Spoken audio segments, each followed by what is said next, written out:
Assalamualaikum warahmatullahi wabarakatuh. Uh, Pada dasarnya, umat manusia tidak akan bisa terlepas dari yang namanya ikatan pernikahan. Karena pada dasarnya pernikahan merupakan fitrah pada diri seorang manusia. Dalam sejarah sendiri, Bahtera perahu Nabi Nuh alaihissalam merupakan rumah bagi seluruh hewan ketika menyelamatkan diri dari air bah maha dahsyat yang menelantarkan umat Nabi Nuh. Hewan-hewan tersebut dibawa tidak dalam kondisi sendirian, namun berpasang-pasangan, jantan dan juga betina. Ini merupakan petunjuk Allah SAW untuk Nabi Nuh agar eksistensi makhluk tetap lestari.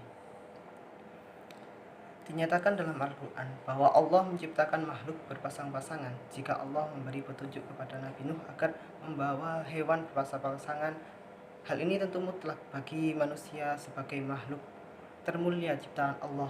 Dengan kata lain, berpasangan merupakan fitrah seluruh makhluk di muka bumi untuk memastikan lestarinya keturunan guna memerankan diri sebagai pengelola bumi, yaitu khalifah di muka bumi.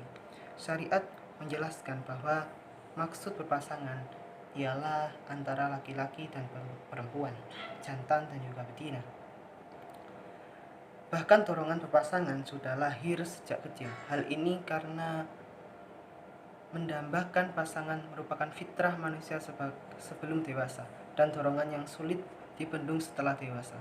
Karena itu, agama mensyariatkan dijalinnya pertemuan antara laki-laki dan perempuan dan dalam ikatan suci pernikahan. Hal ini untuk menghindari dorongan ke arah hubungan yang terlarang. Dorongan tersebut diarahkan dalam sebuah pertemuan sehingga terlaksananya perkawinan. Beralihlah kerisauan antara laki-laki dan perempuan menjadi ketentraman atau sakinah dalam istilah Al-Quran surat Ar-Rum ayat 21. Mengenai batas usia perkawinan, sebenarnya tidak jauh dari istilah nikah muda atau nikah di bawah umur. Dalam kalangan pakar hukum Islam, sebenarnya masih simpang siur yang pada akhirnya menghasilkan pendapat yang berbeda-beda. Mengenai maksud nikah muda, menurut pendapat mayoritas, yaitu orang yang belum mencapai balik pada pria dan belum mencapai menstruasi atau haid bagi perempuan. Syariat Islam membatasi usia tertentu untuk menikah, namun secara implisit syariat menghendaki orang yang tidak menikah adalah benar-benar yang sudah siap mental, fisik maupun psikis, dewasa dan paham arti sebuah pernikahan yang merupakan bagian dari ibadah. Hal ini persis bagaimana orang yang mau sholat harus paham terlebih dahulu apa itu sholat. Bagaimana orang yang berhaji harus paham terlebih dahulu apa itu haji. Dan orang yang berdagang harus paham bagaimana transaksi dalam berdagang. Tidak ditetapkannya usia tertentu dalam masalah usia sebenarnya memberikan kebebasan bagi umat untuk menyesuaikan masalah tertentu tergantung situasi, kepentingan, kondisi pribadi, keluarga atau kebiasaan masyarakat setempat. Yang jelas kematangan jasmani dan rohani kedua belah pihak menjadi prioritas agama. Dalam kalangan lain, memandang perkawinan muda itu sebagaimana yang telah dilakukan oleh baginda kita Rasulullah SAW dengan Sayyidatina Aisyah. Mereka berdalih bahwasanya kawin muda merupakan tuntunan Nabi yang patut ditiru. Pendapat ini sama sekali tidak benar karena Nabi tidak pernah mendorong atau menganjurkan untuk melakukan pernikahan di bawah umur.